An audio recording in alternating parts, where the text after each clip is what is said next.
Hello everyone, कैसे हैं आप लोग। मेरे एक वीडियो वायरल हुआ है जहाँ पे मैंने अपने 7 साल की जर्नी के बारे में बताया है। उस वीडियो में ऐसा ऐसा कमेंट आया। मैं मैं बोल नहीं सकती, मैं बता नहीं सकती। जो आप लोग फील कर रहे हैं वो मैं भी फील कर रही हूँ। लोग मुझे मेल कर रहे हैं, अपना कंडीशंस बता रहे हैं कि क्या करे कैसे करे। जब कोई एक इंसान यूपीएससी क्लियर कर लेता है तो उसके बारे में सुना जाता है कि उसने कैसे पढ़ाई किया था, जमीन बेचा था, घर बेचा था। घर में किसी के मम्मी नहीं, किसी के पापा नहीं, कोई गांव में रह के पढ़ाई किया, किसी के पास कोचिंग नहीं था, बाहर जाने का कोई प्रोविजन नहीं था, फिर भी उनका क्लियर हुआ। लेकिन सेम कंडीशन में उस इंसान ने भी तैयारी किया था जिनका एग्जाम क्लियर नहीं हुआ। तो उनको कौन सुनेगा, उनके लिए कौन सोचेगा। बहुत लोगों ने मुझे कमेंट किया है कि गांव में तैयारी कर रहे हैं, बहुत मुश्किल से कोचिंग लिया था, क्लास लिया था, बहुत मुश्किल से घर वालों को मना के यूपीएससी का तैयारी किया था।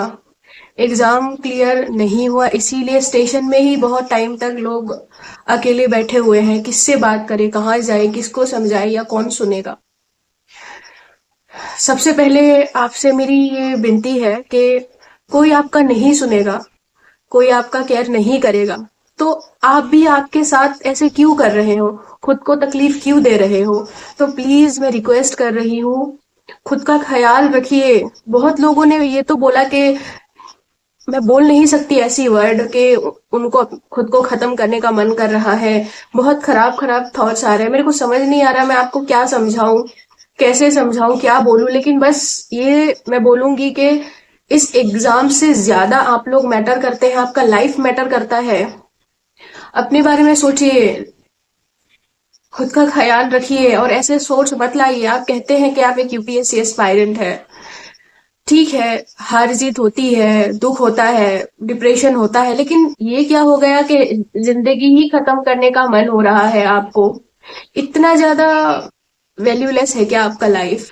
अगर जिंदा रहोगे, खुद का ख्याल रखोगे, सेहत सही रहेगा, तब जाके लड़ पाओगे। अभी अभी ही अगर ऐसा सोचोगे तो आगे कैसे बढ़ पाओगे। और आपको आगे बढ़ना है। मैं ये नहीं बोल रही हूँ कि यूपीएससी आप लोग स्किप कर दो। सबके लाइफ में प्रॉब्लम्स है, मेरे भी लाइफ में प्रॉब्लम्स है। आप जो फील कर रहे हो, फेस कर रहे हो, वो भी मैं भी फील कर रही हूँ, फेस कर रही हूँ।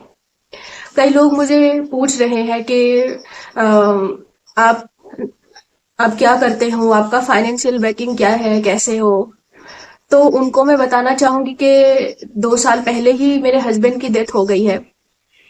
और मैं ऐसे ही एक उम्मीद करके यूपीएससी की तैयारी कर रही थी, और 2 बार हस्बैंड के जाने के 2 बार भी मेरा प्रीलिम्स नहीं निकला, इस बार भी नहीं निकला। तो मैं आप लोगों को भी बोलूंगी कि बहुत ही बुरे कंडीशन में लोग यूपीएससी क्लियर कर रहे हैं और करते हैं।